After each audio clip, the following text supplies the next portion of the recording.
This channel does not promote any violent, harmful, or illegal activities. All content provided by this channel is meant for an educational purpose only.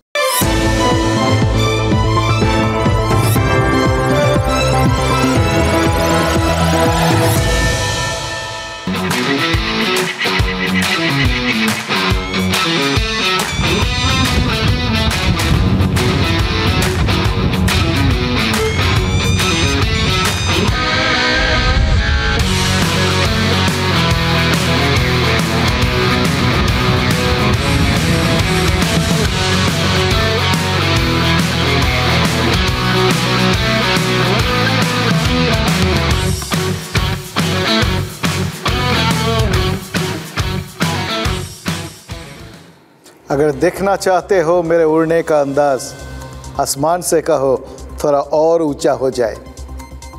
সত্যি তো বাজ পাখির ছোঁ মারার যে ছবি বা কথা আমরা চিরকাল শুনে এসেছি, তার শুরুটা তো হয় এই আকাশের কত ওপর থেকে ভগবান জানে। ঘন্টায় ৩৯০ কিলোমিটার গতিতে উঠতে পারে এবং বিশ্বের দ্রুততম পাখি হচ্ছে এই বাজ। এই গতিতেই ভাবুন একদম না থেমে দিনের পর দিন উড়ে যেতে পারে, ভাবা যায়? অতীতে বাজ পাখিকে পোষ মানিয়ে মানুষ অন্য পাখি শিকার করতো, আর বর্তমানে সেটা অবশ্য দিন বদলে গেছে। তো তাই শিকার টিকারের কাজে লাগানো হয় না বা তাদের দিয়ে কোনো বার্তা ঠার্তা পাঠানো হয় না, বর্তমানে বার্তা নেওয়া হয়। ওই বাজের গায়ে রেডিও কলার লাগিয়ে তার গতিবিধি পর্যবেক্ষণ করা হয়। কোন বাজ? অক্টোবরের ১২ তারিখ সাইবেরিয়ার থেকে এক ঝাঁক পরিযায়ী বাজ পাখি মণিপুরে এসেছিল। সেগুলোর মধ্যে দুটোর গায়ে রেডিও কলার পরিয়ে দেওয়া হয়। একটাকে সঠিকভাবে ট্র্যাক করা যায়নি, কিন্তু দ্বিতীয়টা ৫ দিন ১৭ ঘন্টা একটানা প্রায় ৪০০ কিলোমিটার গতিতে উড়ে আরব সাগর পেরিয়ে দক্ষিণ আফ্রিকা পৌঁছে গেছিল। ১১৪ দিন সেখানে ছিল, তারপর আবার ওরা হেথা নয় হোতা নয় অন্য কোনোখানে সাইবেরিয়ার রাস্তা ধরেছিল। বর্তমানে ওই কালাহারি মরুভূমির কাছাকাছি রয়েছে সে। এবার দেখুন এইভাবে পাখির গায়ে রেডিও কলার পরানো হয় কেন? তাদের গতিবিধি বিশ্লেষণ করে আবহাওয়ার গতিবিধির আন্দাজ পেতে। দেখা গেছে কি জানেন, এই সাইবেরিয়ার পরিযায়ী পাখিরা প্রত্যেক শীতে একটা নির্দিষ্ট রুট ধরে উড়ে আসে আর গ্রীষ্মের শুরুতে ফিরে যায়। এবার প্রশ্ন তো ওইখানে, তারা বোঝে কী করে যে আবহাওয়ার পরিবর্তন হয়েছে? আবার পাখিরা যে রুটে আসে সেই একই পথে ফেরে না, অন্য পথে ফেরে কেন? বাতাসের গতি আর চাপ সংক্রান্ত কোনো বিষয়ের ওপর নির্ভর করে কি তাদের এই যাত্রা পথটা বদলে ফেলে? আসার সময় ওই আসার পথটায় যে আবহাওয়া থাকে সেটা ফেরার সময় থাকে না, এটা তারা বুঝতে পারে নাকি? তাই অন্য রুটে ফেরা। সেটাই বা পাখিরা বোঝে কি করে? দেখুন ওই যে বছর ওই সুপার সাইক্লোন হয়েছিল না, সেবার নাকি ওই উড়িষ্যার চিল্কায় পরিযায়ী পাখি আসেন। ওই পাখিরা সাইবেরিয়ার থেকে বসেই তার মানে এখানে দুর্যোগের আভাস পেয়ে গেছিল, আগাম আভাস। কী করে পেয়েছিল? নিশ্চয়ই কোনো ক্ষমতা আছে এই পাখিদের। সেই ক্ষমতাকে কাজে লাগিয়েই জলবায়ুর পরিবর্তনটা বুঝতে চাইছেন আজ বিজ্ঞানীরা। ভাবুন স্যাটেলাইট র্যাডারেও যা ধরা পড়ে না, পাখির পর্যবেক্ষণ সেটা বুঝে ফেলে।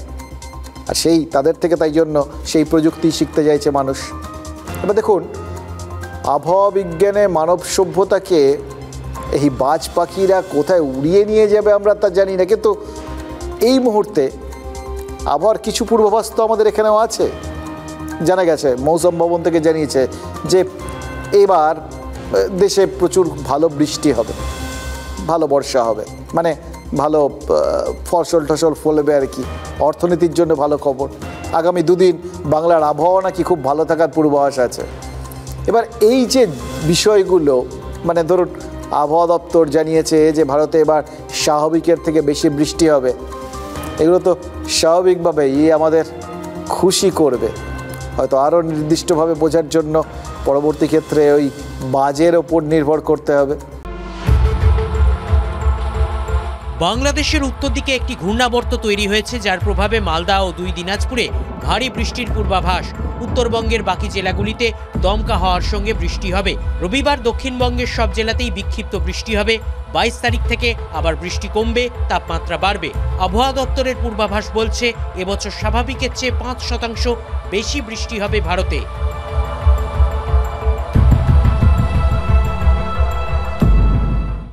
দেখুন, ভারতে মৌসুমি বায়ু আসে এই ভূমধ্যসাগরের তীর থেকে, আর ইরান, বালুচিস্তান, পাকিস্তানে প্রচণ্ড গরমের কারণে যে তীব্র টান তৈরি হয়, সেটাই ওই মৌসুমি বায়ুকে সারা ভারতে ছড়িয়ে দেয়।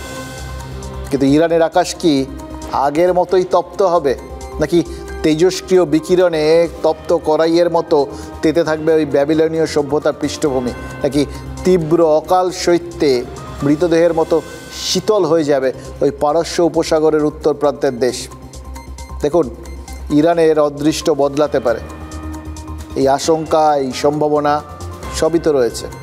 তার সাথে আমরাও জুড়ে যাব কিনা জানি না, কারণ এই বললাম, ওখানের যদি প্রকৃতিগত কোথাও গিয়ে আবহাওয়ার পরিবর্তন হয়, তাপমাত্রার আদল বদল হয়, তাহলে বায়ুর যে মৌসুমি বায়ুর যে স্বাভাবিক গতিবেগ, সেটা স্বাভাবিক থাকবে কি না, সেটা নিয়েই তো সংশয় দেখা দেবে। আর ইরানে যে ওই অদৃষ্ট বদলাতে পারে বলছি না, মানে যার প্রভাবে হয়তো জলবায়ু বদলে যেতে পারে, সেটা তো প্রাকৃতিক কারণে নয়, সেটা হতে পারে তো রাজনৈতিক কারণে। এইটার প্রভাবিত ভারতের মৌসুমি বায়ুর চলাচলে পড়তে পারে। তাহলে ভারতের ভাগ্যাকাশেও কি দুর্যোগের মেঘ ঘনাতে পারে? দেখুন, সত্যি কথা বলতে কি জানেন, হাওয়া বদলের একটা ইঙ্গিত কিন্তু ওই ভারত মহাসাগর থেকে আসছে।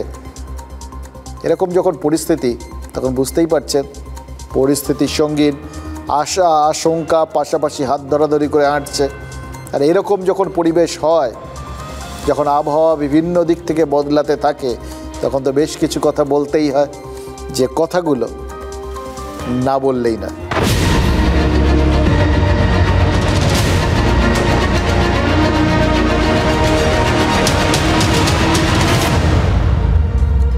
দেখুন, দিল্লির রাজনীতির আবহাওয়াতেও তো কীরকম একটা যেন গুমোট ভাব দেখছি, জানেন তো।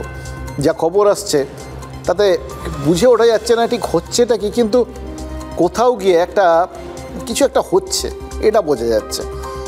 দেখুন, পরপর কিছু ঘটনা, সেগুলো একটুখানি যদি নাড়াচাড়া করেন তাহলে বুঝতে পারবেন যে আবহাওয়াটা কেন গুমোট বলছি। পয়লা বৈশাখ রাতে রাষ্ট্রপতি দ্রৌপদী মুর্মুর সাথে দেখা করতে গিয়েছেন নরেন্দ্র মোদী। পূর্বঘোষিত কোনো সূচি ছিল না। এবার তার আগে রাষ্ট্রপতিরও বেশ কিছু কর্মসূচি ছিল এই সাম্প্রতিককালের মধ্যে, সেগুলো বাতিল হয়ে গেছে। প্রধানমন্ত্রী তারও তো কাশ্মীরে যাওয়ার কথা ছিল, সেটাও বাতিল হয়েছে। আর যখন এই হঠাৎ করে নরেন্দ্র মোদী গিয়ে রাষ্ট্রপতির বাড়িতে যাচ্ছেন, তখন এই বিজেপি সভাপতি জেপি নাড্ডার বাড়িতে উচ্চ পর্যায়ের বৈঠক হচ্ছে। পরবর্তী দিন ওই প্রধানমন্ত্রীর বাসভবনে বৈঠক হয়েছে। এবার এই যে পরপর যে জিনিসগুলো, সেগুলো যখন ঘটে না, তখন মনে হয় এ তো কারণ আছে কিছু, এমনি তো কিছু ঘটে না। এবার কি ঘটছে বা কি ঘটতে পারে, সেটা তো ভাবার বিষয়। দেখুন, ওয়াক অফ বিল সে তো পাশ হয়ে গেছে, সুপ্রিম কোর্টে আইনি লড়াই চলছে, সামনে কোনো নির্বাচনও নেই, মোদী সরকার মোটের উপর স্বস্তিতে। তাহলে এটা এরকম চুপি চুপি তৎপরতা, এটা কিসের জন্য? তাহলে বড় কোনো পদক্ষেপ কেউ নিতে চলেছে নাকি বড় কোনো পরিস্থিতির জন্য দেশ তৈরি থাকতে চায়? এই ভাবনাগুলো যখন আসে, তখন তো এটাও তো মনে হয় যে তাহলে সংকটটা কোন দিক থেকে আসতে পারে? দক্ষিণ দিক থেকে নয় তো, কারণ ভারত মহাসাগরের দক্ষিণে আমেরিকার সামরিক তৎপরতা হঠাৎ বেড়ে গেছে। ঈশান কোণে যুদ্ধের মেঘ দেখতে পাচ্ছেন সমর বিশারদরা। ট্রাম্প যখন কথা বলেন, তখন মনে হয় গোটা বিশ্বের একমাত্র সন্ত টাইপের মানুষ হচ্ছেন তিনি। এরকম জনহিতকর মানসিকতা নিয়ে আর কেউ কাজই নাকি করেন না, এবং তিনি যা করেন সব সত্যি, সব ঠিক, আর বাকি সবাই মিথ্যে, সবাই ভুল। এটা ওই মেগালোম্যানিয়াকদের কিন্তু একটা বড় ক্যারেক্টারিক বৈশিষ্ট্য আর কি, চরিত্রগত বৈশিষ্ট্য। কিন্তু আরেকটা জিনিস আছে, এই ট্রাম্পেরই তো এই চরিত্রগত বিভিন্ন বৈশিষ্ট্যের কারণে আমাদের দেশ শুদ্ধ তো ভুগছে। ওই যে ট্যারিফ নিয়ে যে বিভিন্ন কাণ্ড কারখানা তিনি করেছেন, কর বসাতে শুরু করেছেন, একবার বসাচ্ছেন, একবার স্থগিত, একবার তো কী করবেন কেউ জানে না, কিন্তু মাঝখান থেকে গোটা বিশ্বের অর্থনীতি টালমাটাল খাচ্ছে কিন্তু। কারণ দিনের শেষে অবশ্যই একটা বড় শক্তি হচ্ছে আমেরিকা। এবার তাই জন্যেই এতগুলো কথা বলছি, যখন আমেরিকার বিভিন্ন পদক্ষেপের দিকে নজর রাখছি, তার কারণ তো হচ্ছে ওই ভয়টাই। তার এই সমস্ত কার্যকলাপে যা তিনি করছেন, তাতে আলটিমেটলি আমাদের দেশের কোথায় না কোথায় সমস্যা হয়ে যায়, সেটা তো ভাবতে হচ্ছে। আমাদের সরকারও কি সেটা নিয়েই ব্যস্ত? সেই জন্যই কি দিল্লিতে এরকম একটা চাপা কিছু হচ্ছে ভাব? দেখুন, দিয়েগো গার্সিয়া হচ্ছে ভারত মহাসাগরের দক্ষিণে একটা দ্বীপ, যেটা মরিশাসের অংশ। আর মরিশাসের জনগণ তারা তো ভারতীয় বংশোদ্ভূত বেশিরভাগ। 1968 সালে ব্রিটিশ মরিশাস থেকে পাত্তারি গোটালেও দিয়েগো গার্সিয়া দ্বীপটাকে ছাড়েনি, বরং গায়ের জোরে দ্বীপ থেকে বাসিন্দাদের হটিয়ে দিয়ে ব্রিটিশ মার্কিন যৌথ সেনাবাহিনীর একটা ঘাঁটি তৈরি করা হয়েছিল। মরিশাস আন্তর্জাতিক আদালতে দীর্ঘ আইনি যুদ্ধের পর ওই দ্বীপটার অধিকার ফিরে পেয়েছে, কিন্তু ব্রিটেন আর আমেরিকা তারা তো সহজ জিনিস নয়, ওই সেনাঘাঁটি ছাড়তে তারা নারাজ। তারা মরিশাসকে ভাড়া দিয়ে ওই সেনাঘাঁটি ধরে রাখতে চায়। এবার সেটা নিয়েই দরদস্তুর চলছে। আসলে পরম শক্তিশালী কেউ যদি এই ধরনের বক্তব্যে পৌঁছে যায়, ছাড়বো না, হয় আমাদের কাছ থেকে ভাড়া ঠাড়া নিয়ে আমাদের ভাড়া দিয়ে দাও, আর নয় পুরোটাই দখল করে নেব। তখন সবার মধ্যে যে কাজটা করে চিন্তাভাবনা, সেটাই করছে এখন মরিশাসের মধ্যে, কিন্তু তারা একটু দরদস্তুর চালাচ্ছে। মাসখানেক আগে কিন্তু এর মধ্যেই মরিশাসে গেছিলেন প্রধানমন্ত্রী নরেন্দ্র মোদী। কি নিয়ে গেছিলেন জানেন? কুম্ভের পবিত্র জল। মানে মোদির কুম্ভ কূটনীতির একটা কারণ, তার মানে বুঝতে পারছেন এই টালমাটাল অবস্থাটা। আরও একটা কারণ আছে, মরিশাসের অবস্থানগত গুরুত্ব, এবং সেটা ভারতের জন্য খুব গুরুত্বপূর্ণ। কারণ মরিশাস চীনের তেল যাওয়ার পথে একটা গুরুত্বপূর্ণ অবস্থানে রয়েছে। আর মরিশাসে ওই যে সেনাঘাঁটির কথাটা বললাম, মার্কিন ব্রিটিশ সেনাঘাঁটি, সেটা যদি ওখানে থাকে এবং ডালপালা মেলে, তাহলে কোনো দিন যে ভারতের বিপদের কারণ হবে না গ্যারান্টি দেওয়া যায়। তবে আপাতত ওই সেনাঘাঁটি বা ট্রাম্পের বক্তব্য থেকে পরিষ্কার, এই যা কার্যকলাপ তিনি করছেন, সামরিক এই কার্যকলাপের লক্ষ্য সম্ভবত ইরান। তাই আপাতত এই সেনাঘাঁটি ইরানের জন্যই সবচেয়ে বিপজ্জনক, এবং এটা তো সাম্প্রতিককালে আরও বিপদটা বাড়ছে, বোঝাই যাচ্ছে। শিওরের সমনের মতো কিছু তো একটা ঘটছে। এ কথাগুলো বলছি তার কারণ কি জানেন? আমেরিকা ওই দিয়েগো গার্সিয়ার ঘাঁটিতে এমন বোমারু বিমান পাঠিয়েছে সম্প্রতি, যেগুলো র্যাডারে ধরা পড়ে না। লক্ষ্য কি? ইরানের পরমাণু কেন্দ্রগুলোতে হামলা হয়তো, কারণ ওই বলে দিয়েছে ওখানে পরমাণু বোমা তৈরি করতে দেবো না। এবার এটা যদি হয়, মানে ওই ইরানের পরমাণু কেন্দ্রগুলোতে বা ইরানে যদি কোথাও গিয়ে মার্কিন বোমারু বিমান হানা দেয়, তাহলে ভারতের কূটনৈতিক সমস্যা। কারণ ইরান ভারতের চিরস্থায়ী বন্ধু দেশ, দারুণ বন্ধু সব সময়, মানে প্রতিকূল পরিস্থিতিতেও তারা পাশে থাকে। আবার একটা ভৌগোলিক সমস্যার কথা শুরুতেই বললাম, সেটা তো আরও বড় হতে পারে। কারণ বাতাসে যদি কোনো কারণে ওখানে বোম টোম পড়ার কারণে যদি উত্তাপ বেড়ে যায়, অথবা ট্রাম্প কী করবেন তো কেউ জানে না, ওখানকার পরমাণু কেন্দ্রগুলোতে আঘাত হানলে তেজস্ক্রিয়তা ছড়িয়ে পড়তে পারে। তাহলে সেটা ওই পশ্চিমী গরম বাতাসের সঙ্গে পাকিস্তান টোপকে ভারতে পৌঁছে যেতে পারে, অথবা ওইখানকার উত্তাপের বা জলবায়ুগত পরিবর্তনের কারণে হয়তো দেখা গেল ভারতের জলবায়ুর ওপর তার প্রভাব পড়ে গেল। সবই তো ইধার উধার থেকে আসা বায়ুর প্রভাবে না, কোনটার প্রভাবে কোন বায়ু ঘুরে যাবে আপনি আমি জানি না।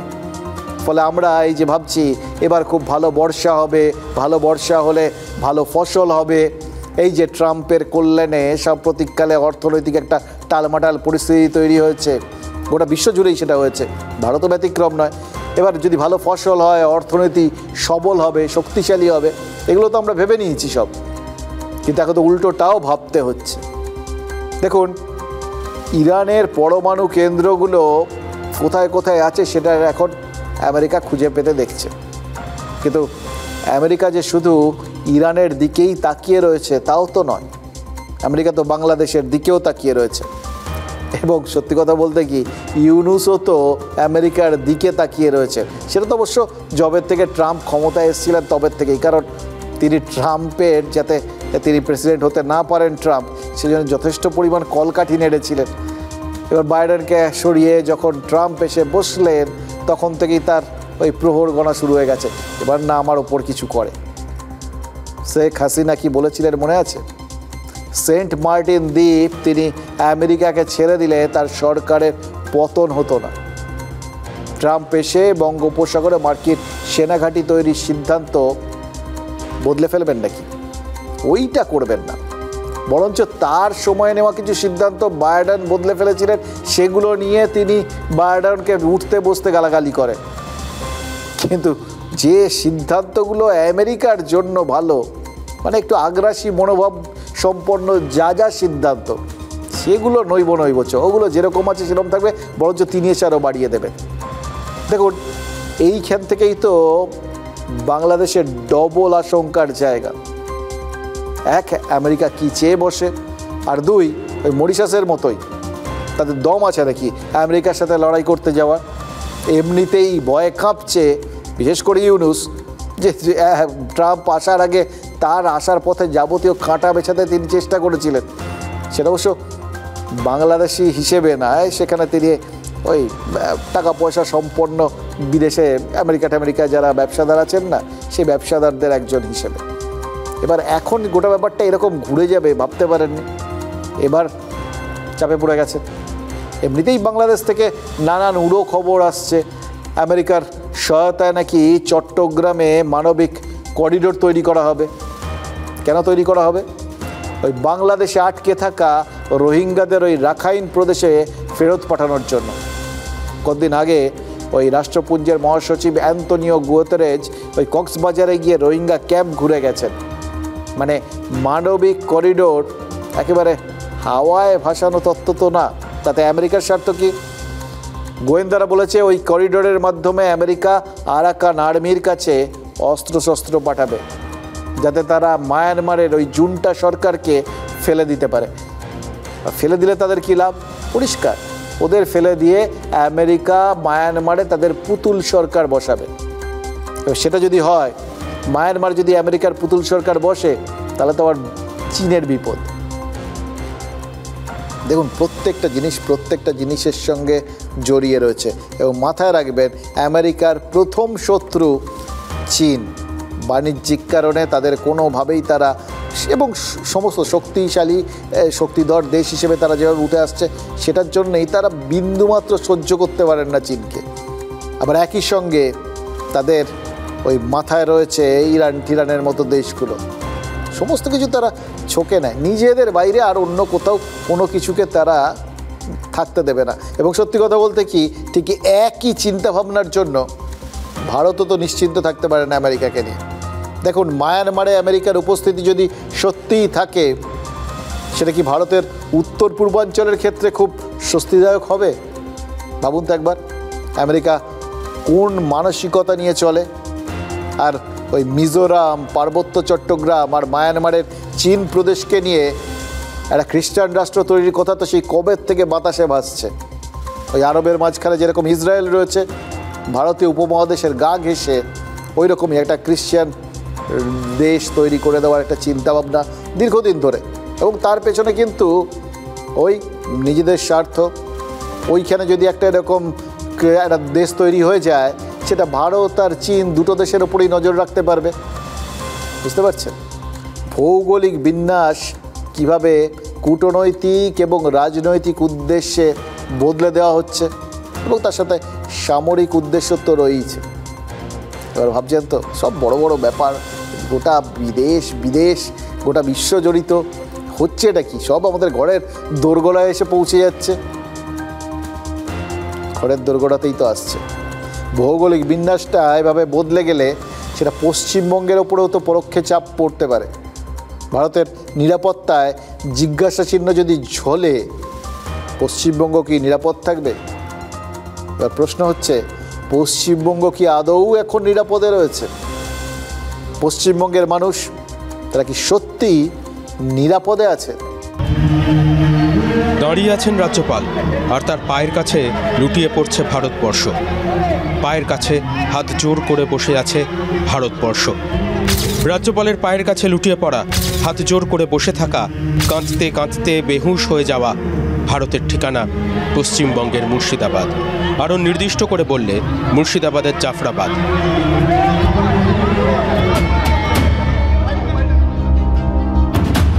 যে জাফরাবাদ দেখেছে মুহূর্তের মধ্যে নিরাপত্তা কিভাবে হারিয়ে যায়, যে জাফরাবাদ বুঝেছে নিরাপত্তা কতটা ঠুনকো হলে এক কাপড়ে ঘর ছাড়তে হয়।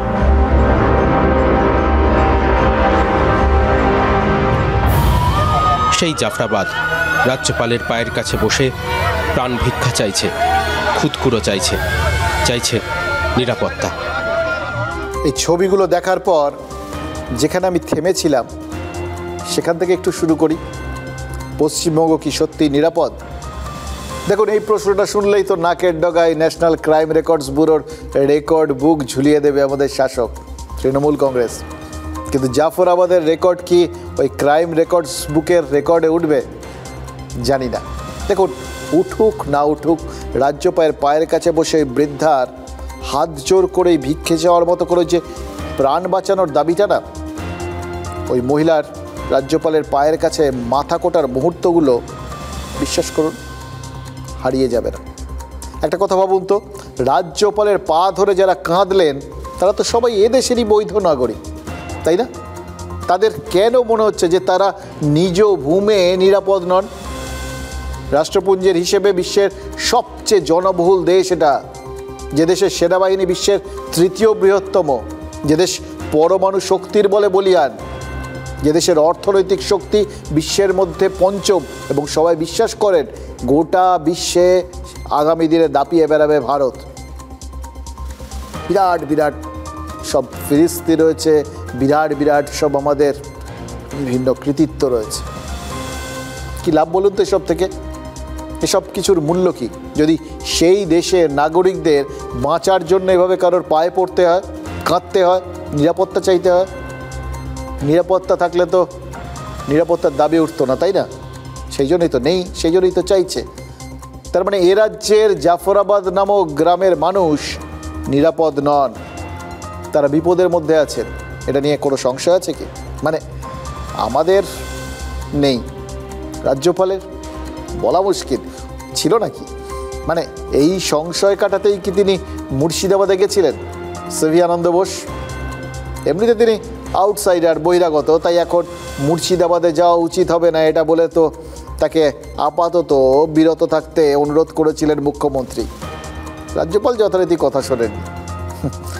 তার জন্য ভবিষ্যতে রাজভবনের সাথে নবান্নের দূরত্বটা ওই কমছিল তো সাম্প্রতিককালে বিভিন্ন কারণে, সেটা আবার বাড়তে শুরু করতে পারে। কারণ রাজ্যপাল গেলেন বলেই তো তার পায়ের কাছে এরকম আছাড়ি পিছাড়ি করে মানুষের কান্নাকাটির ছবি গোটা দেশ দেখতে পেল। আর আমরা কি শিখলাম? শিখলাম সংবিধানের ৭৫ বছর পালন হতে পারে ঘটা করে নেতারা হাতে সংবিধান নিয়ে সংবিধান বাঁচানোর শপথ নিতে পারেন, কিন্তু যাদের জন্য সংবিধান, যাদের জন্য কংগ্রেস থেকে শুরু করে তৃণমূল সব রাজনৈতিক দলগুলো সংবিধান রক্ষায় এত মরিয়া, সেই মানুষ না বাঁচলে সংবিধানের তো কোনো মূল্যই নেই। একটা কথা বলুন তো, মানুষ না থাকলে রাজনৈতিক দলগুলোরও কি কোনো মূল্য আছে? আমি অ্যাপিল করব মাননীয় রাজ্যপাল মহাশয়কে, প্লিজ ওয়েট ফিউ ডেজ মোর, আগে ওদের মধ্যে কনফিডেন্সটা বিল্ড আপ হোক। এখনই যাবেন না, আবেদন করেছিলেন মুখ্যমন্ত্রী। সেই আবেদন কানে তুললেন না রাজ্যপাল। শুক্রবার রাতটা মালদায় কাটিয়ে শনিবার সকাল সকাল পৌঁছে গিয়েছিলেন মুর্শিদাবাদ। প্রথম স্টপেজ জাফরাবাদ। সেই জাফরাবাদ, যে জাফরাবাদ আবিষ্কার করেছিল দুটো লাশ, মৌলবাদীদের হাতে খুন হয়ে যাওয়া দুটো শরীর। বাবা আর ছেলে একসঙ্গে এক রাতে খুন হয়েছিলেন। সেই নিহত বাবা ছেলের দরজায় এসে দাঁড়ায় রাজ্যপালের কনভয়। গাড়ি থেকে নেমে সিভি আনন্দ বোস যখন ঘরের ভেতর ঢোকেন, তখনই নিহত বৃদ্ধের স্ত্রী কান্নায় ভেঙে পড়েন।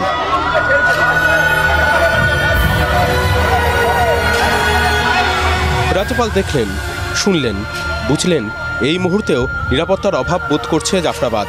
তাই উঠছে উই ওয়ান্ট জাস্টিস স্লোগান। উঠছে গ্রামে স্থায়ী বিএসএফ ক্যাম্পের দাবি। সব শুনলেন রাজ্যপাল, দিয়ে গেলেন রাজভবনের পিস রুমের নম্বর। All this will be considered. I will take it up with the government of India and the state government for appropriate action. I will follow it up. I have also asked them, feel free to talk to me directly. The direct phone number has also been given. We will be in touch with them. Certainly, very effective, proactive steps will be taken. Jafarabad থেকে রাজভবন কত দূর? Piece রুমে phone ঘোরানোর পর মিলবে শান্তি, মিলবে নিরাপত্তা। রাজভবনের নম্বর ডায়াল করলে তবে মিলবে সাহায্য। এই ভরসায় কি জাফরাবাদের দুচোখের পাতা এক হবে? যে ছেলেটা সদ্য বাবাকে হারিয়েছে, কাঁথা ছেড়েছে সবে, সেই ছেলেটা কি রাতে বিড়বিড় করবে? খোকা ঘুমোলো, পাড়া জুড়োলো, বর্গি এলো দেশে। গল্প বলি আপনাদের। প্রচণ্ড শীতের মধ্যে এক ভদ্রলোক হঠাৎ দেখলেন তার দরজার বাইরে এক বৃদ্ধ, গায়ে কোনো শীতের জামা নেই, কিচ্ছু নেই, হি হি করে কাঁপছে। তা ভদ্রলোক বললেন, আমি তোমাকে গরম কম্বল দিচ্ছি, দাঁড়াও। দিয়ে ঘরের ভেতর ঢুকে গেছেন, গিয়ে সেখানে কাজকর্মে ভুলে গেছেন। পরদিন সকালে তার মনে হচ্ছে, আরে বাইরে তো সেই বৃদ্ধকে বলেছিলাম একটা কম্বল দেবো। তড়িঘড়ি কম্বল নিয়ে বেরিয়েছেন, গিয়ে দেখেন সে বৃদ্ধ মারা গেছে।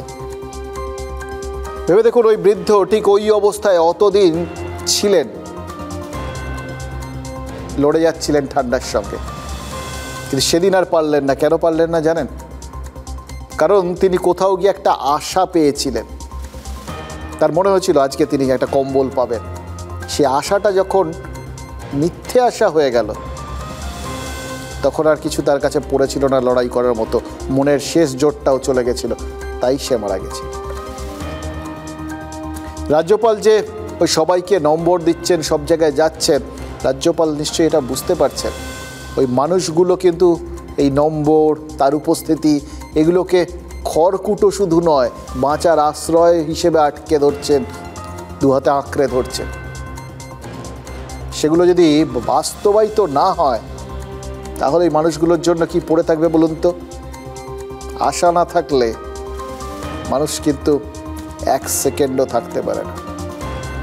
দেখুন, জাফরাবাদ থেকে বেরিয়ে রাজ্যপাল গেছিলেন ঘোষপাড়ায়, কিন্তু সেখানে পৌঁছে জানতে পারেন যে মাঝখানে বেদবোনায় তিনি না দাঁড়ায়, সেখানে বিক্ষোভ শুরু হয়েছে। এটা জানার পর তিনি আবার গাড়ি ঘুরিয়ে ফিরে আসেন সেখানকার মানুষজনের সাথে কথা বলেন। এই যে বেদবোনায় কেন দাঁড়ায়নি রাজ্যপালের গাড়ি? বেদবোনাতেও যে ঘর বাড়ি ভাঙচুর হয়েছে, লুট হয়েছে, সেখানকার মানুষও যে তার জন্য অপেক্ষা করছেন, সে কথা কি সিভি আনন্দ বোস জানতেন না? এই প্রশ্নগুলো যখন বেদবোনার মানুষজন তুলতে শুরু করেছেন, তখন সেখানে পুলিশ পৌঁছেছিল। পুলিশ বোঝানোর চেষ্টা করে যে রাজ্যপাল কোথায় থামবেন, কোথায় থামবেন না, সেটা নাকি তার অফিসের উপর নির্ভর করে। কিন্তু পুলিশ কর্মীদের এই কথায় বেদবোনার মানুষজন তারা কি খুব সন্তুষ্ট হতে পেরেছিলেন? নাকি রাজ্যপালকে বুঝিয়ে দিতে পেরেছিলেন যে রাজ্যপালের উপস্থিতি এই মানুষগুলোর কাছে কতটা গুরুত্বপূর্ণ হয়ে উঠছে এবং প্রত্যাশার পারদটা কোন জায়গায় পৌঁছচ্ছে?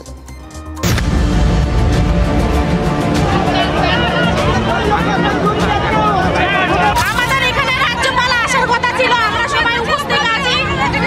সবাই মিলে পুলিশে তো উলিয়ে চলে, যারা আমরা কি করবো? চক্রান্ত, পুলিশদের চক্রান্ত।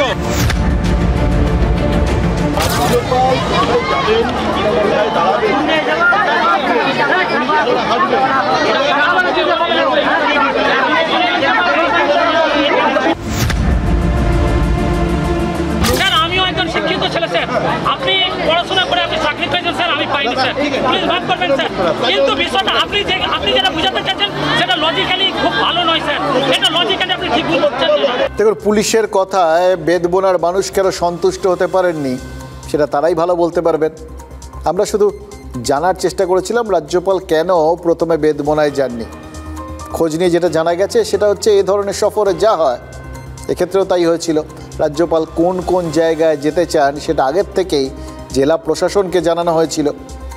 এবার রাজ্যপাল এক জায়গার থেকে আরেক জায়গায় কোন রাস্তা দিয়ে যাবেন সেটা রাজভবনকে ঠিক করে দিয়েছিল জেলা প্রশাসন। অর্থাৎ এই যে রাজ্যপাল জাফরাবাদ থেকে বেরিয়ে বেদবোনায় না থেমে সোজা ঘোষপাড়া চলে গেছেন, সেটা প্রশাসনের কথা মতোই করেছিলেন। এখানে একটা ছোট্ট প্রশ্ন, প্রশাসনই বা কী করে জানবে যে ওখানকার মানুষজনের সঙ্গে রাজ্যপাল কথা বলতে চাইবেন, বা গোটা এলাকাটাই যদি উপদ্রুত হয় তাহলে রাজ্যপাল প্রত্যেকটা জায়গায় থামতে থামতে যাবেন?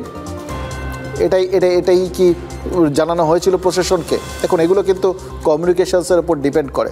রাজভবন থেকে ঠিক কী বলা হয়েছিল, প্রশাসন ঠিক কী বুঝেছিল, কিন্তু সেগুলোর মাঝখানে আরেকটা বিষয় তো থাকে।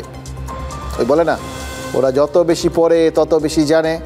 সেই হীরক রাজার দেশ, তারই অনুকরণে ওরা যত বেশি দেখবে তত বেশি জানবে। এই কথাগুলো কি জেলা প্রশাসনের মগজে কেউ ফিট করে দিয়েছিল? সেজন্যই কি বেদবোনার থেকে প্রথমে রাজ্যপালের সফর, সেটা ওখানে থামার কথা ছিল না? দেখুন, এই প্রশ্নগুলো করলেই দেখবেন আপনি ক্লাসিক্যাল রাজনীতির মধ্যে ঢুকে পড়েছেন, যে রাজনীতিতে শাসক দল বলে রাজ্যপাল কেন্দ্রের লোক, রাজ্যকে বিপদে ফেলাই তার কর্তব্য। এক্ষেত্রেও তাই হয়েছে, কোনো ব্যতিক্রমী ঘটনা ঘটেনি। রাজ্যপালের সফরকে যথারীতি তৃণমূল কটাক্ষের সুরেই মোকাবিলা করছে, গোটা সফরটাকেই রাজনৈতিক উদ্দেশ্য প্রণোদিত বলেছে। আর রাজ্যপাল বলেছেন যা ঘটেছে সেটা যে কোনো সভ্য সমাজে ঘটতে পারে এটাই তিনি ভাবতে পারছেন না। আর এই দুয়ের মাঝখানে, মানে কোথাও গিয়ে এগুলো তো পারস্পরিক একটা রাজনৈতিক বক্তব্য চাপার উত্তর এরকম হয়ে যাচ্ছে, কিন্তু এই দুয়ের মাঝখানে কারা পড়ে রয়েছে? ওই বেদবোনা, ঘোষপাড়া, ওই অঞ্চলগুলোর মানুষজন, জাফরাবাদের মানুষজন। আলটিমেটলি রাজ্যপালের কাছ থেকে তারা যদি কিছু না পান তাহলে কিন্তু শাসক দলের বক্তব্যগুলোই তাদের কাছে সত্যি লাগতে পারে। সাধারণ মানুষ, গরিব মানুষ, তাদের উপর আচমকা হামলা হলে তাদের পক্ষে, তারা এখন যে অবস্থায় আছেন, তাদের বৃহত্তর চক্রান্তের প্লটটা তাদের বুঝতে আরেকটু সময় লাগবে। কিছু লোক তাদের ভুল বোঝাচ্ছে, ভুল তথ্য দিচ্ছে, বা অন্য দলের সদস্য সমর্থকরা থাকতেই পারেন। তো এখন সেই জায়গায় সেটাকে একটা বিকৃত প্রচারের সামনে আনতে রাজ্যপালের সফরটা রাজনৈতিক অ্যাসাইনমেন্ট হিসেবে বিজেপির নির্দেশে ব্যবহার করা হয়েছে। What I saw in the field is something which can be described as the barbaric manifestation of degenerate human behavior. It's a shameful to any civilized society. The right to life has been threatened. Fear psychosis is gaining ground. This cannot be allowed, but certainly as winter comes, can spring a again. This era of darkness will soon be dispelled. Light will come in. I'm very hopeful about that. অন্ধকারের সময় কেটে আলো আসবে। আলোর পথযাত্রী হিসেবে কি বোঝাতে চাইলেন রাজ্যপাল? তিনি কি এই দুর্বৃত্তায়ন বন্ধের কথা বললেন, নাকি তার কথার মানে খুঁজতে রাজনীতির অভিধান খুঁজতে হবে? দেখুন, অন্ধকারটা কি শুধু মুর্শিদাবাদে দেখতে পেলেন রাজ্যপাল, নাকি তার দৃষ্টিভঙ্গিতে গোটা রাজ্যটাতেই ভয়ঙ্কর আধার এক নেমে এসছে? জাফরাবাদ, বেদবোনা, ঘোষপাড়া আর যেখানে যেখানে তিনি গেছেন সেই সমস্ত জায়গার মানুষ যে প্রাণের ভয় পাচ্ছেন, নতুন করে হামলার ভয় পাচ্ছেন, সে কথা জেনে যথাযথ ব্যবস্থা নেওয়ার আশ্বাস দিয়েছেন রাজ্যপাল। তার মানে কি, রাজ্যপাল কি রাজ্যকে কোনো পরামর্শ দেবেন, নাকি রাজ্যপাল স্বরাষ্ট্রমন্ত্রীর সাথে দিল্লিতে গিয়ে দেখা করবেন? এবার তার ফল কি হবে সেটাও তো একটা বড় প্রশ্ন। কোনো বড় পদক্ষেপের দিকে কি রাজ্যকে নিয়ে যাবেন বা কেন্দ্রকে নিয়ে যাবেন? কোনটা করবেন রাজ্যপাল? দেখুন, যাই করুন, রাজ্যকে দিয়ে করান বা কেন্দ্রকে দিয়ে করান, এই মুহূর্তে ওই মানুষজনের কাছে কিন্তু সব থেকে বড় চাহিদা কিছু তো করার। দেখুন, রাজ্যপালের পদক্ষেপ যদি দিল্লির দিকে হয় তাহলে রাজ্যের ভূমিকা কী হবে সেটা আন্দাজ করা অবশ্য খুব একটা শক্ত নাকি। 16ই এপ্রিল কলকাতার ওই নেতাজি ইন্ডোরে ইমাম মুয়াজ্জেমদের সভা থেকে মুখ্যমন্ত্রী তো সেই কাজটা অলরেডি সেরে ফেলে রেখেছেন। মনে আছে কি বলেছিলেন তিনি? কেন্দ্রীয় স্বরাষ্ট্রমন্ত্রকের ষড়যন্ত্রে এবং বিএসএফের চক্রান্তেই যে মুর্শিদাবাদ অশান্ত হয়েছে সে কথা তো একদম পরিষ্কার সবার সামনে বলে দিয়েছিলেন। কাজে মুর্শিদাবাদের পরিস্থিতি নিয়ে রাজ্যপাল যদি স্বরাষ্ট্রমন্ত্রীর কাছে রিপোর্ট করেন তাহলে কিভাবে এগোতে হবে তার একটা তার তার বিরুদ্ধে তো রাজ্যকেও কিছু না কিছু ব্যবস্থা নিতে হবে, শাসক দলকেও তো একটা তাদের একটা লাইন ঠিক করতে হবে। পাশ থেকে একটা আক্রমণ এলে সেটা তো প্রতিহত করার দরকার, তাই না? সেটার রূপরেখা রাজ্য সরকার বা তৃণমূল কংগ্রেস যে অলরেডি তৈরি করে ফেলেছে সেটা তো পরিষ্কার। সেই গাইডলাইন মেনেই তো আজ জাতীয় মহিলা কমিশনের মুর্শিদাবাদ সফরের সমালোচনা করেছেন তৃণমূলের রাজ্য সাধারণ সম্পাদক। জাতীয় মহিলা কমিশনের প্রতিনিধিরা তারা তো ওই রাজ্যপালের আগেই শামসেরগঞ্জে পৌঁছেছিলেন, আর রাজ্যপালের মতোই তারাও ঘুরে ঘুরে এই ক্ষতিগ্রস্তদের সাথে কথা বলেছেন, ক্ষতিগ্রস্ত ঘরবাড়ি দেখেছেন এবং যারা হাঙ্গামার শিকার হয়েছেন তাদের সই সংগ্রহ করেছেন। আর এটা নিয়েই তো কুণাল ঘোষ একটা অভিযোগ করেছেন এবং সত্যি কথা বলছি, অভিযোগ কিন্তু মারাত্মক, অভিযোগ হিসেবে এটা মারাত্মক। ওই জাতীয় মহিলা কমিশনের প্রতিনিধিরা নাকি সাদা কাগজে মানুষের সই নিয়েছেন। আমাদের হাতে তুলে দে তোদের মেয়েকে, আমরা মা হয়ে কি করে সন্তানকে ওদের হাতে তুলে দিতে পারি? ये जो हिंसा जो हुई है उसकी सबसे पहले तो शिकार महिलाएं हो गई है और जिस तरीके से उन्होंने सब कुछ अपना गवा दिया है ये बहुत दुख की बात, ये सब अमानवीय है। জেলার বিভিন্ন জায়গা থেকে আমাদের কাছে খবর আসছে এই মহিলা কমিশন তারা সাদা কাগজে মহিলাদের দিয়ে সই করানোর জন্য পাঠিয়েছে। ওই এলাকা থেকে না পেলেও যদি চারপাশ থেকেও কিছু পাওয়া যায়। আতঙ্ক দেখতে হবে আমাদের। আপনারা শাসককে সমর্থন করছেন, অনুরোধ করছি সবাই শান্তির পক্ষে কাজ করুন। যা পারে একটা গল্প লিখে দিয়ে সেটা বাংলার বিরুদ্ধে কুৎসা করতে ব্যবহৃত হবে। পশ্চিমবঙ্গ তৈরি হয়েছিল বাঙালি হিন্দুদের জন্য, সেই পশ্চিমবঙ্গে যদি বাঙালি হিন্দুদেরকে যদি উদ্বাস্ত হতে হয়, বাড়িঘর ছেড়ে পালাতে হয়, ইজ্জত নিয়ে কোনো রকম পালাতে হয়, ইজ্জত বাঁচানোর জন্য পালাতে হয়, স্ত্রী কন্যার ইজ্জত বাঁচানোর জন্য নদী পার হয়ে রাত্রিবেলা, তাহলে স্বাভাবিকভাবে গোটা দেশকে চিন্তা করা প্রয়োজন। কি ডিম পাচ্ছে বলুন তো ওদের ফাইলগুলোতে, রিপোর্টগুলো এখন কোথায় ডিম পাচ্ছে? এই বিভিন্ন কেন্দ্রীয় এজেন্সির রিপোর্টগুলো পশ্চিমবাংলায় কেন্দ্রীয় এজেন্সি কার্যকর কোনো ভূমিকা পালন করে না, করলে তো আমরা খুশি হতাম। দেখুন, এদেশে যখন বিদেশিরা ঘুরতে আসেন না, দেখবেন আমাদের সবার একটা কমন অভিযোগ থাকে, আমরা সেটা দেখেওছি বাস্তব। তারা আসেন শুধু আমাদের দারিদ্র্যের ছবি তুলতে, কোথায় নর্দমা কত নোংরা, কোন বস্তিতে কী অবস্থা, কে রাস্তার ধারের থেকে খাবার কুড়িয়ে খাচ্ছে, এই সমস্ত ছবিগুলো তুলে তারা নিজেদের দেশে নিয়ে যান, খুব খুব আমোদ করে সেগুলো ওখানে দেখেন আর কি আলোচনা করে। এবার সেটা তো বাস্তব,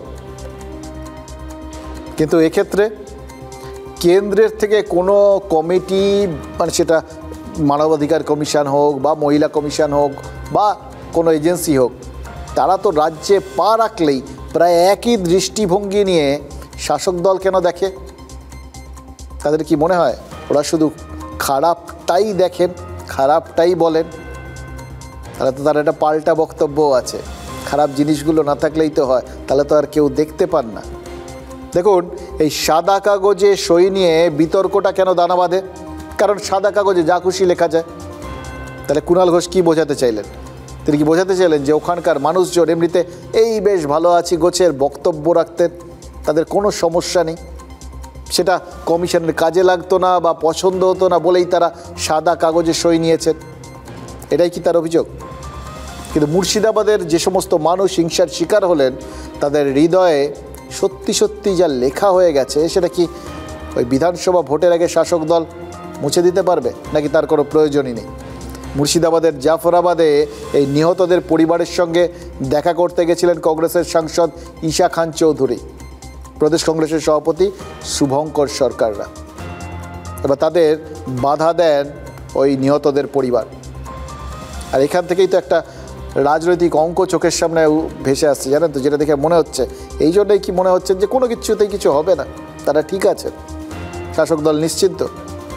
দেখুন, কদিন আগে যাদের বাড়িতে সিপিআইএমের ওই মীনাক্ষী মুখোপাধ্যায়, মোহাম্মদ সেলিমরা ঘুরে এলেন, দেখা করে এলেন, কথা বলে এলেন, যাদের বাড়িতে আজ রাজ্যপাল ঘুরে এলেন, তাদের বাড়িতে কংগ্রেসের রাজ্য সভাপতি এবং সাংসদ ঢুকতে পারেননি।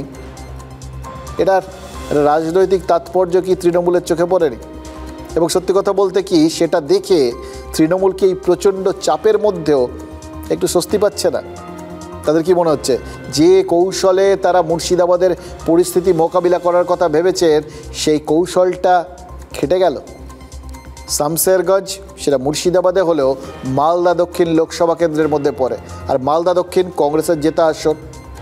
কংগ্রেস সাংসদ কেন ঘটনার পরেও শামশেরগঞ্জে যাননি, এই প্রশ্ন তুলেছিলেন মুখ্যমন্ত্রী। মমতা বন্দ্যোপাধ্যায়ের তোলা সেই প্রশ্নই কি কংগ্রেস সম্পর্কে জাফরাবাদের মানুষের মনে একটা বিতৃষ্ণা তৈরি করলো? দেখুন, এর ফল দুটো হতে পারে।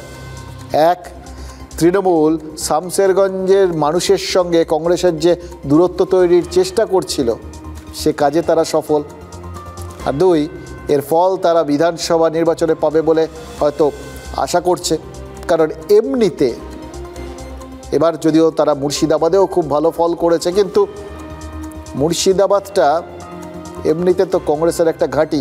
কখন সেখানকার মানুষজন তাদের পুরনো আনুগত্যে ফিরে যান তার তো কোনো গ্যারান্টি নেই। সেই জায়গাটার সম্ভাবনা নষ্ট হচ্ছে দেখে কি শাসক দল একটু হলেও স্বস্তি পাচ্ছে না? নাকি এই পরিস্থিতি দেখে আদতে খুশি হচ্ছে বিজেপি, তৃতীয় পক্ষ?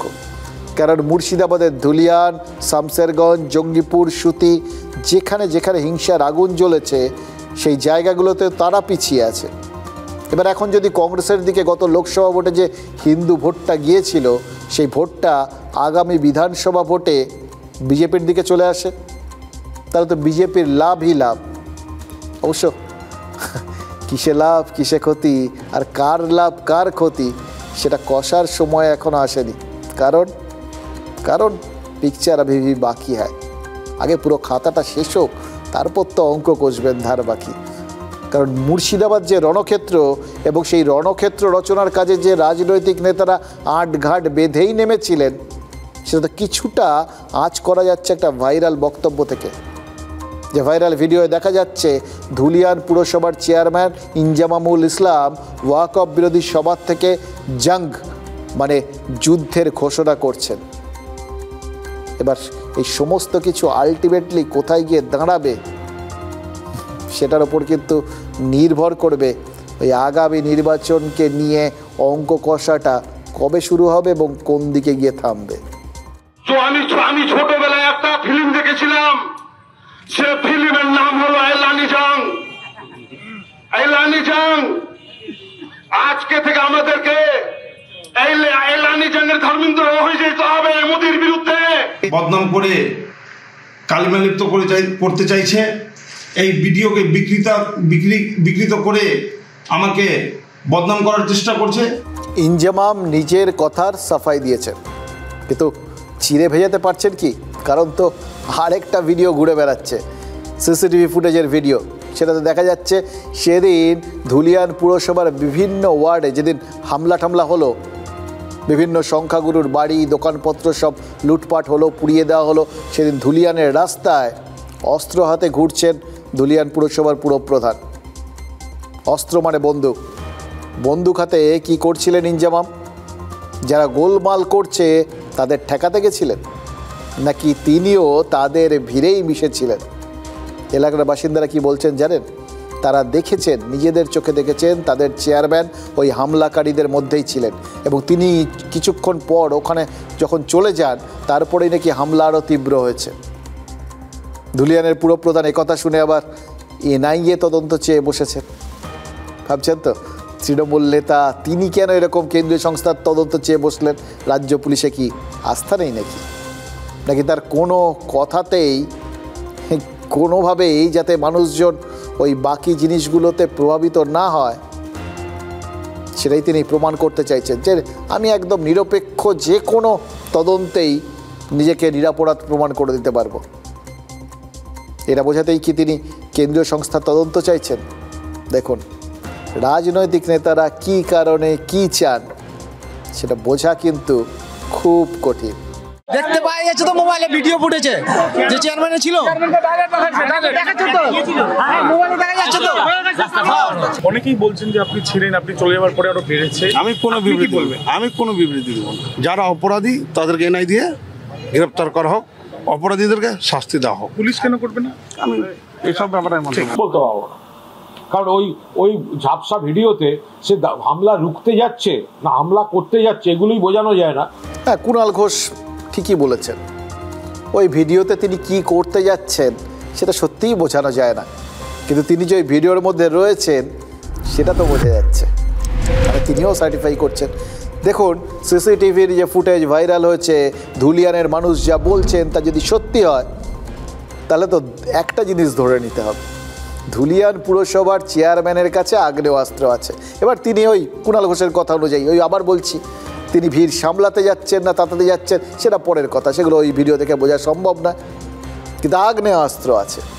আর আগ্নেয়াস্ত্র যখন আছে তখন নিশ্চয়ই গুলিও আছে। মুখ্যমন্ত্রী বলে দেওয়ার পরেও এত গুলি বন্দুক রাজ্যে থাকে কি করে বলুন তো? মুখ্যমন্ত্রী তো বলেছিলেন যেখানে যত এরকম বন্দুক গুলি এই সমস্ত আছে আগ্নেয়াস্ত্র সেগুলোকে সব বাজেয়াপ্ত করা দরকার, করার নির্দেশ দিয়েছিলেন, কড়া নির্দেশ। দেখো ধুলিয়ান পুরসভার পুরপ্রধানের এই আগ্নেয়াস্ত্র যদি লাইসেন্সড হয় তাহলে তো সত্যিই কিছু বলার নেই, ধরে নিতে হবে তার প্রাণের ঝুঁকি আছে, তাই প্রশাসন তাকে আগ্নেয়াস্ত্র রাখার অনুমতি দিয়েছে। সেটাও তো একটা বড় খবর। শাসক দলের পুরপ্রধান দাপুটে নেতা তিনিও প্রাণের ভয় পাচ্ছেন। আর যদি সেটা না হয় তাহলে ধরে নিতে হবে এটা বেআইনি অস্ত্র। এবার বেআইনি অস্ত্র সেটা তো রাজ্যে কিছু কম নেই। দেখুন দুর্গাপুরে বেসরকারি হাসপাতালে আজ কি কাণ্ড ঘটেছে একটা জানেন? সাদে কি এই চারপাশে এই অস্ত্রের রমরমা নিয়ে এত কথা বলছি, অনেক কিছু দেখেছি, অনেক কিছু শুনেছি, কিন্তু এবার যেটা দেখলাম, যেটা শুনছি, অদ্ভুত ব্যাপার। রুগীর আত্মীয়রা তারা দুর্ঘটনায় জখম একজনকে হাসপাতালে নিয়ে গেছিলেন, এবার আঘাত গুরুতর, তার ফলে ওখানে চিকিৎসা হয়তো সম্ভব নয়, সেই জন্য অন্য হাসপাতালে রেফার করা হয়েছিল। ব্যাস রেগে অগ্নিশর্মা হয়ে রোগীর আত্মীয় গুলি চালিয়ে দিলেন। ভাবতে পারছেন ব্যাপারটা? চিকিৎসা করতে গেলেন, পছন্দ হলো না, গুলি চালিয়ে দিলেন। চিকিৎসা করাতে গেলেও লোকে পকেটে বন্দুক নিয়ে যাচ্ছে, হাসপাতালে যাচ্ছে সেখানে বন্দুক নিয়ে যাচ্ছে, পছন্দ হচ্ছে না গুলি চালিয়ে দিচ্ছে। বিয়ে বাড়িতে আগ্নেয়াস্ত্র নিয়ে যাচ্ছে, মনের আনন্দে গুলি চালাচ্ছে, খেলার মাঠে গুলি চলছে, রাস্তাঘাটে গুলি চলছে, দুমদাম গুলি চলছে।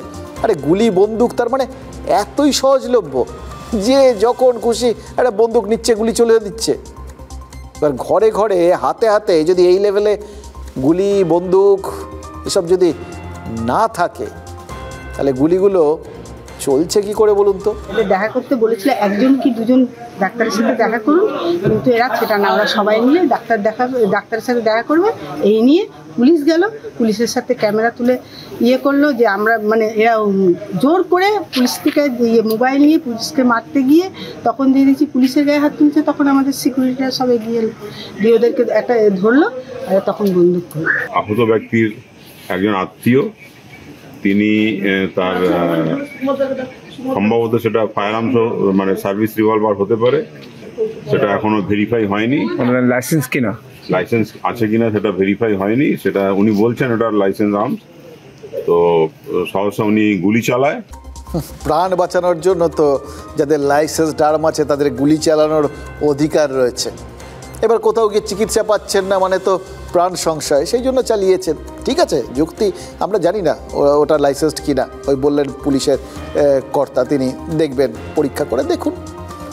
দেখে কি মনে হচ্ছিল জানেন তো, আমি পাকিস্তানে গিয়ে দেখেছিলাম, ওখানে যারা এইরকম পাহাড় ঠাড়া দেয়, মানে এমনি দোকানে ছোটোখাটো পাহাড়াদার টার, কারোর হাতে লাঠি ফাটি দেখবেন না, সবার হাতে বন্দুক আছে, আসলা ওরা বলে। ওটা পাওয়াটা নাকি ওই মুদিখানার দোকানে ইচ্ছে মতো দোকানে যায় কিনে নিয়ে চলে আসে, এরকম ব্যাপার। এবার আমাদের এখানেও সেরকম ব্যাপার কিনা আমরা জানি না, কিন্তু যা দিনকাল আসছে, আমাদের ছোটোবেলায় সেই মনে আছে পড়া ঠড়া না পারলে স্যারেরা ওই স্কেল দিয়ে আমাদের হাতের ছাল চামড়া গুটিয়ে দিতেন। আগামী দিনে কি হতে পারে বলুন তো? দেখা যাবে ওই বেয়াদব ছাত্রদের স্যারেরা হয়তো গান পয়েন্টে রেখে পড়া ধরছেন। পাওয়া যায় না কোন জায়গায় যাচ্ছি, অস্ত্র ওয়েপেন্স বলে না, আরেকটা জায়গা আছে, weapons in the mind are more powerful than weapons in the hand. Bangla করলে কি দাঁড়ায়? হাতের অস্ত্রের থেকে অনেক বেশি শক্তিশালী হলো মনের অস্ত্র, মগজাস্ত্র। এই মগজাস্ত্রের ক্ষমতাটা ফেলু মিত্তির জানতেন। আর কে জানেন? কারা জানেন? জানেন রাজনীতিবিদরা। তাই খেয়াল করে দেখবেন, নেতা মন্ত্রীরা কখনো নিজেরা অস্ত্র ধরেন না, অন্যকে অস্ত্র ধরতে বলেন। এতে নেতা নেত্রীদের আইনি ঝামেলায় পড়ার কোনো চান্স থাকে না। ঝামেলায় যে পড়ে সে ওই যে অস্ত্রের ব্যবহারটা করে। এবার অস্ত্র ধরতে বলা আর অস্ত্র ব্যবহার করা, এই দুইয়ের ফারাক আছে, এই ফারাকটা বুঝতে হবে। অনেকটা সেই লক্ষণ ফল ধরারও মতো। এটা এটা একটা গল্প আছে, আর গল্পটা বলি আপনাদের বুঝতে সুবিধা হবে। এটা এটা সেই রামায়ণের সময় যখন বনবাসে ছিলেন রাম, লক্ষণ, সীতা। রাম প্রতিদিন লক্ষণের হাতে একটা করে ফল দিয়ে বলতেন, লক্ষণ ধরো। লক্ষণ ফলটা হাতে নিতেন এবং যত্ন করে রেখে দিতেন। তো বনবাস থেকে যখন ফিরে এসছেন তখন একদিন লক্ষণ সব ফল টল নিয়ে দাদাকে ফেরত দিলেন। রাম তো অবাক, আরে তো খেতে দিয়েছিলাম, ফলগুলো রেখে দিয়েছে কেন? রামের প্রশ্নের উত্তরে লক্ষণ বলেছিলেন, আপনি তো ফল ধরতে বলেছিলেন, খেতে তো বলেননি। তিনি ভক্ত, সুতরাং তিনি তো এর বাইরে কিছু করতে পারেন না। আজকের দিনে সিপিআইএম তথা বামপন্থী কর্মীরাও কিন্তু অনেকটা সেরকমই, জানেন তো। প্রশ্নহীন আনুগত্যে তারা বিশ্বাস করে। হয়তো সেই প্রশ্নহীন আনুগত্যেই কাল একটা ব্রিগেড ভরানোর দিন তাদের জন্য। দুনিয়া ইধার উধার হয়ে যাক, এ ব্যাপারে তাদের মানে এই আনুগত্য, অনুশাসন এ সমস্ত নিয়ে কথাবার্তা বলায় বামেদের কোনো ক্লান্তি নেই। তাই জন্য দলে দলে ব্রিগেডে আসার প্রস্তুতি চূড়ান্ত। বাংলায় বাম ব্রিগেড কিন্তু নতুন নয়, কিন্তু এবার নতুনত্ব কিছু আছে কি? আছে, অনেকগুলো আছে। এবারের ব্রিগেডটা বামফ্রন্টের না, শুধুই সিপিআইএমের। কেন? সিপিআইএম কি নিজেদের এই শূন্যের বাজারেও, শূন্যের মধ্যেও কতটা নিজেদের শক্তি সেটা একবার যাচাই করে দেখতে চাইছে, একদম বাস্তব অবস্থাটা ভালো করে বুঝতে চাইছে। আবার একদিক থেকে দেখলে এই ব্রিগেড কিন্তু সিপিআইএমেরও না। ভাবছেন তো এটা আবার কি হচ্ছে? এটাই সত্যি। গত বছর ডিসেম্বরে এই ব্যাক টু বেসিক্স মানে একদম গোড়ায় ফেরার সিদ্ধান্ত নেওয়া হয়েছিল। কেন? কারণ দেখা গেছিল এই ফেসবুক, ইনস্টাগ্রাম তথা সোশ্যাল সাইটে বামেদের জুড়ি মেলা ভার, কিন্তু সেই জনসমর্থন সেটা ভোট বাক্সের চিরে ভেজাতে পারছে না। উল্টে শ্রেণী সংগ্রামের কথা বলতে বলতে বামেরা ক্রমশ শ্রেণী বিচ্ছেদের গর্তে তলিয়ে যাচ্ছে। খেটে খাওয়া মেহনতি মানুষ লক্ষ্মীর ভাণ্ডার, যুবশ্রী, কর্মশ্রীতে মন দিয়ে বসেছেন। আর এখান থেকেই ওই লোক দেখানো ব্যাপার স্যাপারে না থেকে কাজে নামানোর চেষ্টা, মানে কৃষক, ক্ষেতমজুর, শ্রমিক, বস্তি উন্নয়নের মতো শাখা সংগঠনগুলোর ডাকে এই ব্রিগেডের আহ্বান দেওয়া হয়েছে। এবার আসবেন কিন্তু তারাই যারা এই বাজারেও মন দিয়ে আনুগত্য আর অনুশাসনটা মানেন। আর তাই কালকের ব্রিগেড প্রথমবারের জন্য যেরকম বুদ্ধদেব ভট্টাচার্যহীন ব্রিগেড, তেমনি সিপিআইএমের জন্য পেছনে থেকেও বড় চ্যালেঞ্জ। কিন্তু ব্রিগেড তো সিপিএমেরও ব্রিগেড না, আপনি এটাকে সিপিএম ছাড়া ব্রিগেডও বলতে পারেন চাইলে। এই ব্রিগেড ডেকেছেন কৃষক সভা, ক্ষেতমজুর ইউনিয়ন, বস্তি উন্নয়ন, সুতরাং এটাকে আপনি সিপিএম ছাড়া এই চারটে সংগঠনের ব্রিগেড বলেও আপনি চাইলে দেখতে পারেন। এর আগে যখন ইনসাফ যাত্রা হয়েছিল তারপর ব্রিগেড শুধুমাত্র ডিওয়াইএফআইয়ের ডাকে হয়েছিল। আমাদের কাছে অনেক নেতা আছে যারা বলছিল মুখ নেই নতুন, সেখানে প্রত্যেকটা মিটিংয়ে, প্রত্যেকটা আন্দোলনের সংগ্রামে নতুন নতুন মুখ সামনে চলে আসছে। তার সঙ্গে দাঁড়িয়ে আদিবাসী বলো, তপশিলি বলো, সংখ্যালঘু বলো, ওবিসি বলো, মহিলা বলো, প্রান্তিক মানুষ বলো, তাহলে এটাকে বলে সমাবেশী। সিপিএমের ব্রিগেডে যাদের দেখবেন লাল ঝান্ডা হাতে নানা রকম সব স্লোগান দিতে দিতে গেছে, মিডিয়া, সোশ্যাল মিডিয়ায় বড় বড় কথা, সেই লোকগুলোই তো ফিরে এসে বিজেপিকে ভোট দেয়। না হলে ব্রিগেডও ভরে আর সিপিএমের ভোটও কমে আর বিজেপির ভোট বাড়ে। তো যারা সিপিএমের ব্রিগেডে যাবেন তারা সব বিজেপির ভোটার। যেখানে যেখানে বিজেপি হারছে অল্প ভোটে, সেখানে সিপিএমই ভোট কেটেছে আমাদের। তো সিপিএম কার হয়ে খেলছে? আরজিকর আন্দোলনকে দিগ্ভ্রান্ত করা হলো কিসের স্বার্থে? কারা করেছে? কমিউনিস্টরা, মমতা ব্যানার্জিকে বাঁচাবার জন্য। তো সেই জন্য ওদের তো বি টিম সিপিএম, নাহলে কংগ্রেস। আর সিপিএম বা কংগ্রেস জানে বিজেপি এসে গেলে আর কোনোদিন ওরা পৌঁছতে পারবে না, সেই জন্য আমাদের আটকে মমতা সরকারকে বাঁচিয়ে রাখার চেষ্টা করছে। পশ্চিমবাংলায় যবে থেকে বিজেপিকে ভোট দেওয়া শুরু করেছেন একটা অংশের তৃণমূল বিরোধী মানুষ, তবে থেকে বাংলায় তৃণমূলের জন্য রাজনীতি করাটা কিন্তু সহজ হয়ে গেছে। কি মুশকিল বলুন তো? তৃণমূল বলছে সিপিআইএম বিজেপির সঙ্গে, আবার বিজেপি বলছে সিপিআইএম তৃণমূলের সঙ্গে, আর সিপিআইএম বলছে তারা কারোর সঙ্গে নেই, মেহনতি মানুষের সঙ্গে। আর মেহনতি মানুষ তারা হচ্ছে আলটিমেটলি ধর্মসংকটে। ধর্মসংকট অবশ্য সিপিআইএমও আজ শুভেন্দু অধিকারী বলেছেন আনিস খানের নামে মঞ্চ করেছিল, এবার মুর্শিদাবাদের মৃত বাবা ছেলের নামেও মঞ্চ করুক বামেরা। চাপের গল্প, মঞ্চ তৈরি হয়ে গেছে, নামকরণে কিন্তু দ্বিধাদ্বন্দ্ব আছে। কারণ নামকরণে ধর্ম আছে, ওই বললাম ধর্মসংকট। ওদিকে ধর্ম ছাড়া গতি নেই, ধর্ম ছাড়া রাজনীতিও নেই। সেটা কথা আছে না, অন্য চিন্তা চমৎকারা কালিদাস বুদ্ধিয়ারা, এটাও একটা গল্পটা জানেন? একদিন কালিদাস রাজসভার উদ্দেশ্যে রওনা দেবেন, সেই সময় তার স্ত্রী বললেন ঘরে চাল বাড়ন্ত, ফেরার সময় চাল না আনলে হাঁড়ি চড়বে না, এবার চাল আনতে হবে, কিন্তু টাকা নেই। দুশ্চিন্তা নিয়ে রাজ্যসভায় পৌঁছলেন তিনি। এবার সেইখানে রাজা বিক্রমাদিত্য একগাদা সমস্যা সমাধানের দায়িত্ব দিলেন তাকে, কিন্তু কালিদাসের মাথায় তো ওই সমস্ত ঘুরছে, মন দিতে পারছেন না, একটাও সমাধান করতে পারলেন না। তো রাজা অবাক হয়ে জিজ্ঞেস করলেন তোমার হলোটা কি?